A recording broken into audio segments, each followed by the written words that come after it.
ఈరోజు కథ ఒక పిలక కత్తిరింపు మహోత్సవం గురించి. వినడానికి వింతగా ఉన్నా దీని వెనుక పెద్ద రాజకీయ రూపకమే ఉంది. అసలు కథ ఏంటంటే, రచయితగారి పిలకకి ఒక మొండి ముడిపడింది. మంగలి వెంటనే కత్తిరించేద్దామా అని అడిగాడు. కాని రచయిత కాస్త ఆలోచనలో పడ్డారు. లేదు, ఈ సమస్యని నేనే చూసుకుంటాను అని డిసైడ్ అయ్యారు. ముడివిప్పడానికి ట్రై చేసి ఫెయిల్ అవ్వటంతో ఇక లాభం లేదని తానే కత్తిరించుకున్నారు. అలా ఒక మొండి సమస్యను పరిష్కరించుకోడానికి పిలకను స్వయంగా కట్ చేసుకున్నారు. సరే, ఈ పిలక కథకి మన జాతీయ రాజకీయాలకి లింకేంటి? ఈ లింక్ అర్థం కావాలంటే రాజకీయాల్లోకి వెళ్ళాలి. కొన్ని ఉదాహరణలు చూద్దాం. ఈ లీడర్స్కి వాళ్ల చిన్న చిన్న అలవాట్లే పెద్ద రాజకీయ సంకేతాలుగా ఉండేవి.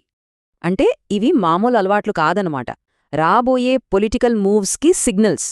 ఇలాంటిదే ఈ మధ్య మహిళా బిల్లు విషయంలోనూ ఒక పెద్ద రాజకీయ డ్రామా నడిచింది.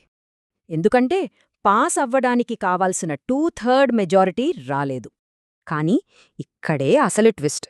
మేం గెలిచామని రెండు పక్షాలు అంటున్నాయి.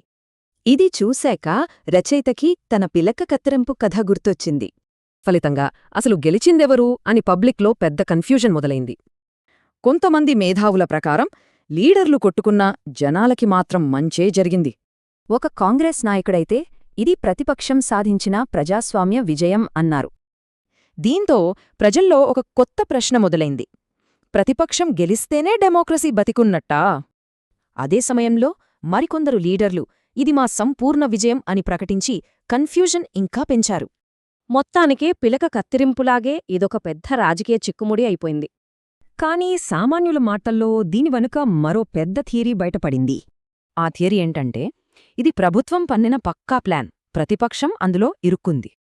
ఈ ప్లాన్ ప్రకారం దీని అసలు రిజల్ట్ తెలియాలంటే 2029 వరకు ఆగాల్సిందే. మరి ఇది చిక్కుముడి నుండి బయటపడటమా, లేక భవిష్యత్తు కోసం వేసిన పెద్ద స్కెచ్చా?